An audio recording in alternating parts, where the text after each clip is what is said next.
You know, when we usually start these deep dives, I like to set a scene. You picture the artist, the big stage, maybe a guitar. The beer commercial vibe. Exactly. But today, I kind of want to just throw all of that out.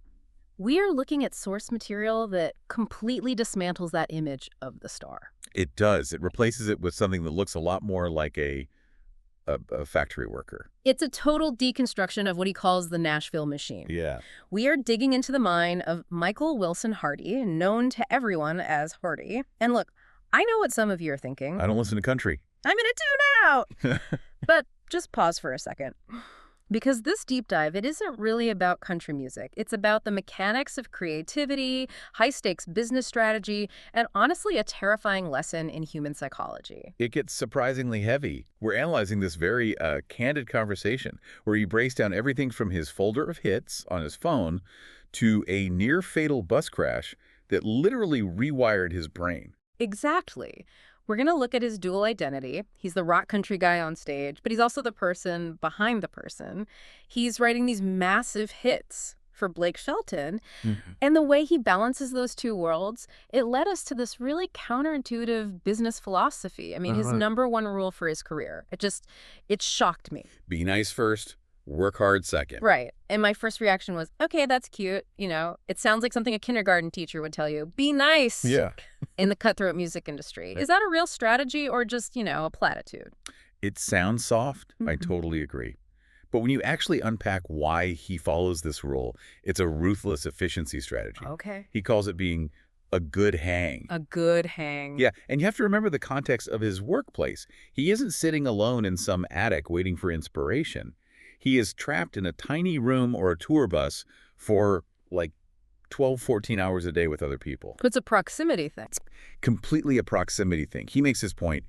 You could be the greatest guitarist on planet Earth. Yeah. A total virtuoso. Sure. But if you are miserable to be around, if you just suck the energy out of the room, you are not getting hired. He actually benchmarks this by asking the drivers and the tour guides about other celebrities. Ah, the waiter rule. Exactly. If you're rude to the waiter, you're a bad person. That's it. The drivers, they remember the jerks.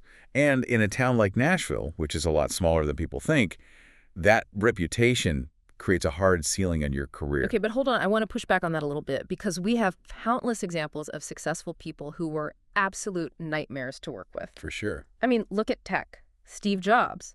Look at some of the biggest rock stars in history. History is just littered with these tortured geniuses who treated people like dirt. Doesn't that prove Hardy wrong? You'd think so, and that's actually a really common trap people fall into. But he addresses this directly. He references something called the Paul Graham theory. Okay, let's break this down because this feels like it applies way beyond just music. Who is Paul Graham? So Paul Graham is a legendary tech investor. He's one of the founders of Y Combinator. Yeah. And his theory is that when we see a successful person who's also a jerk, we make a massive correlation error. How so? We look at them and we think, oh, they must be successful because they're a ruthless jerk. We think the attitude is part of the secret sauce. Right, so we think we have to emulate the behavior to get the result. Like, I guess I need to start yelling at my team if I want to be a visionary. Precisely. But the theory states that these people are successful despite being jerks. Their talent is just so undeniable, so overwhelming, that it creates what Graham and Hardy call a buffer zone. A buffer zone. I like that image. Think of it like a force field.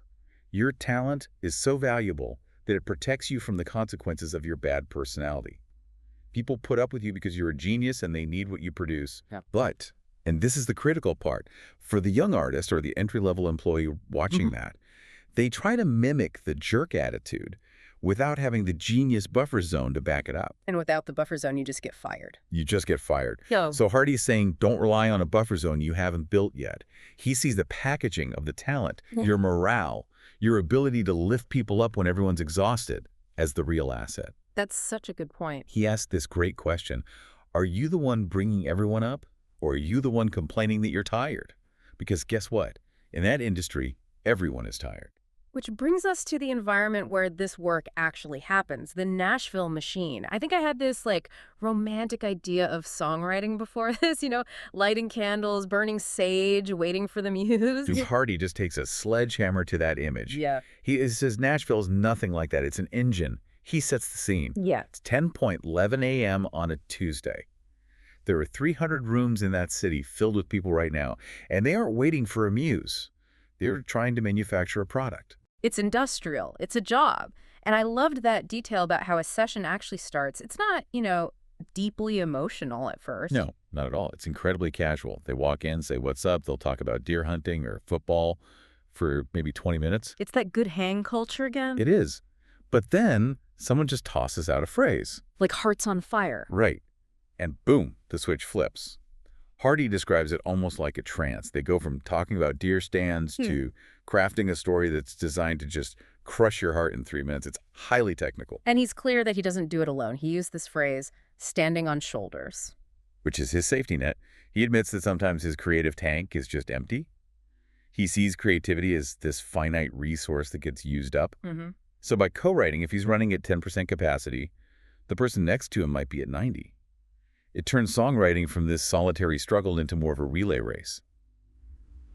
If you don't have the idea, your buddy probably does. Speaking of ideas, we have to talk about the Hardy folder because I relate to this on a spiritual level. The famous folder. It's just a notes app on his phone, right? Sure. But he treats it like it's the nuclear launch codes. He does. Yeah. He says when he opens it around people, he scrolls really, really fast, so they can't read any of the titles. Right. But this folder, it actually reveals the central conflict of his whole career. The artist versus the songwriter.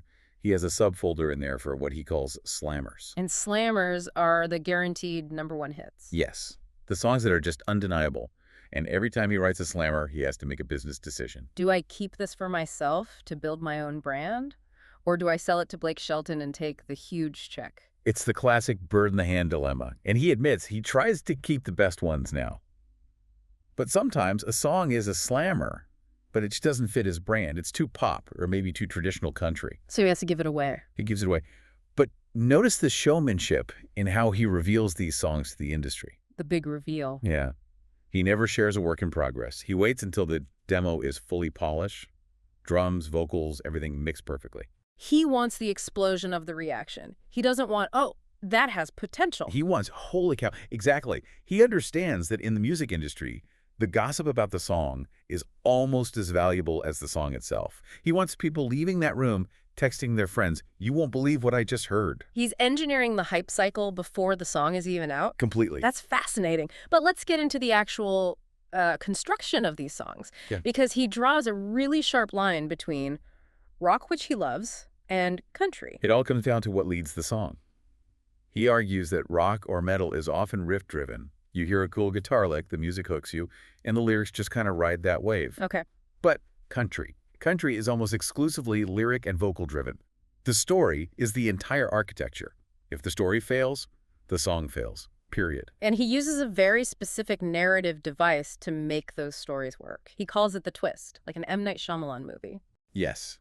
You write a song where the listener thinks they understand what's happening, and then the last chorus drops one line that recontextualizes everything that came before it. They used a devastating example to illustrate this, the Richard Feynman letter. And I really want to walk through this because it made everything click for me. It's such a powerful example. So Richard Feynman, the famous physicist, he writes this letter to his wife, Arlene.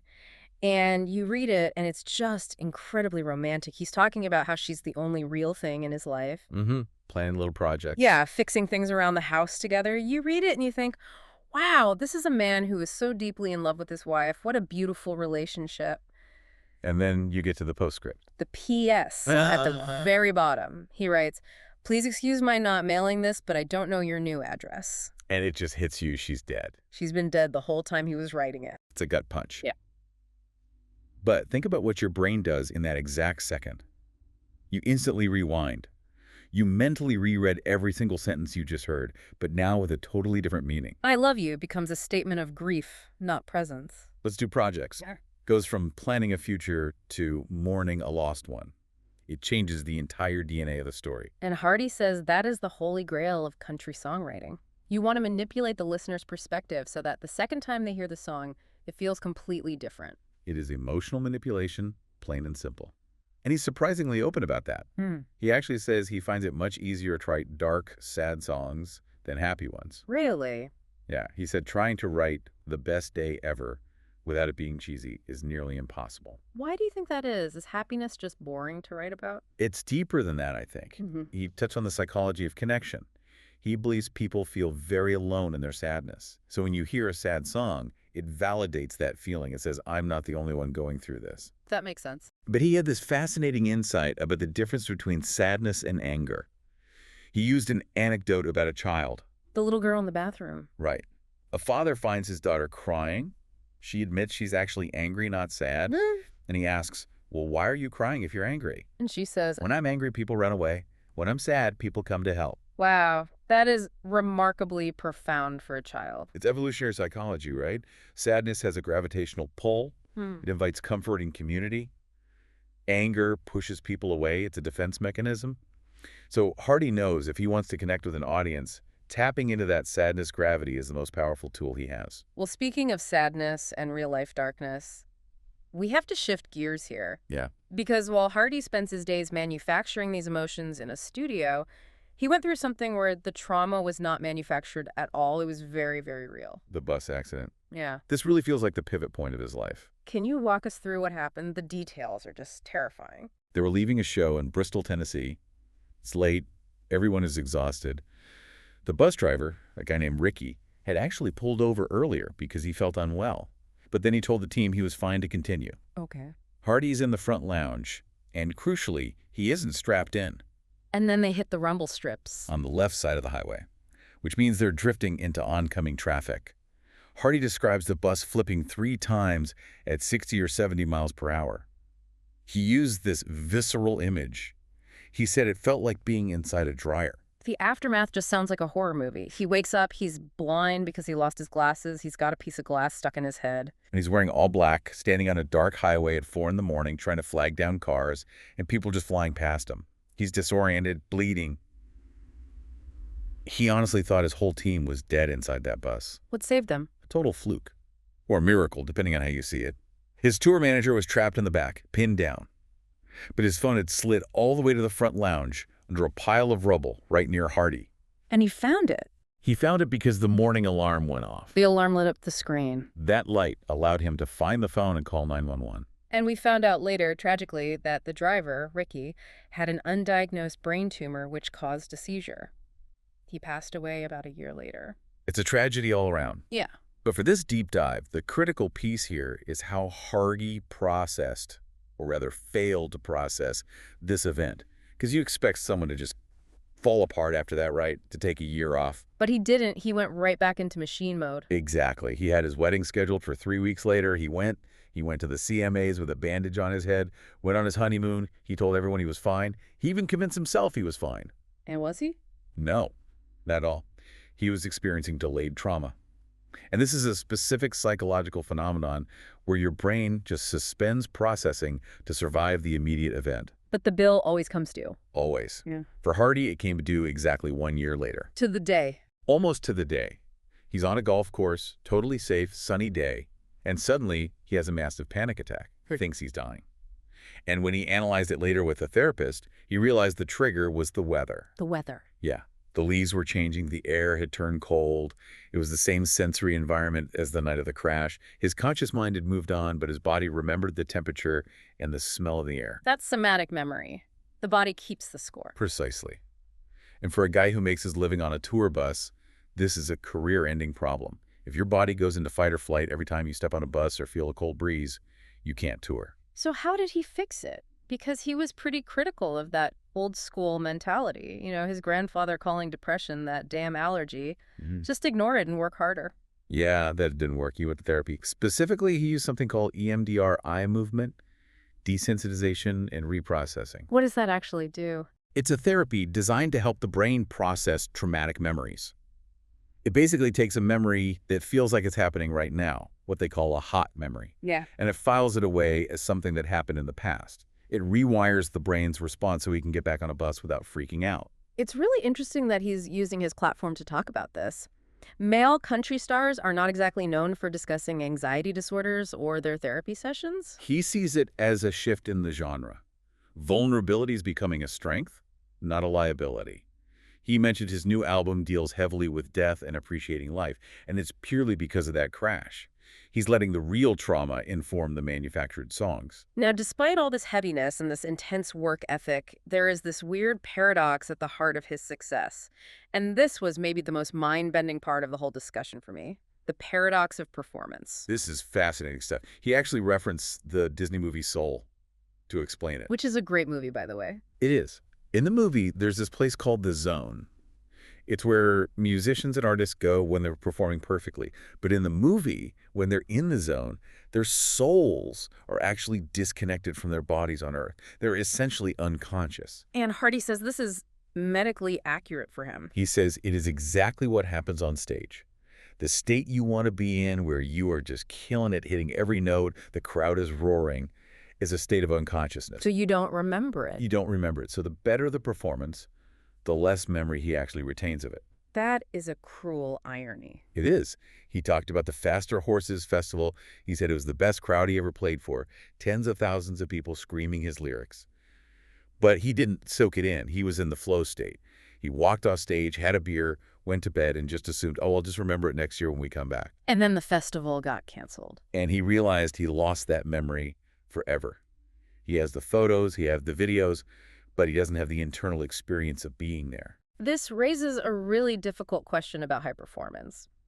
We always talk about getting in the zone like it's the ultimate goal, but Hardy seems to be saying that the zone is a blackout. It suggests this fundamental tension between achievement and experience. You can either perform the moment perfectly, or you can witness the moment fully. But it's very, very hard to do both at the same time. Right. If he had been standing there thinking, wow, look at this crowd, I need to remember this, he would have popped out of the flow state. He would have started overthinking his guitar playing, and the show would have suffered. So the quote is essentially, you're giving the audience a memory, but losing your own. That's the sacrifice of the entertainer. You're the vessel for everyone else's experience, not necessarily your own. So bringing this all together, we have a songwriter who treats his art like a factory job. It's practical, efficient, collaborative. We have a man who survived a brush with death and learned that his body holds trauma even when his mind tries to ignore it. And we have a performer who is realizing his greatest achievements are the ones he's effectively absent for. I think the synthesis here is about intentionality. Hardy seems to be trying to bridge these gaps. He's trying to be a good hang, to build a sustainable life so he doesn't burn out. He's treating his trauma so he can stay on the road. Right. And he's trying to find a way to step out of that factory mindset long enough to actually live his life so he doesn't wake up one day and realize he just missed the whole thing. It leaves us with a provocative thought for you listening right now. We all want to be in the flow. We all want to be high performers in our jobs, whatever they are. But Hardy's story asks a really tough question. Is the cost of being in the zone that you miss out on being in the moment? Are you the player or are you the audience of your own life? It's really hard to be both. Something to chew on while you're driving home today, hopefully with your eyes on the road and your seatbelt on. Thanks for diving deep with us. We'll see you next time.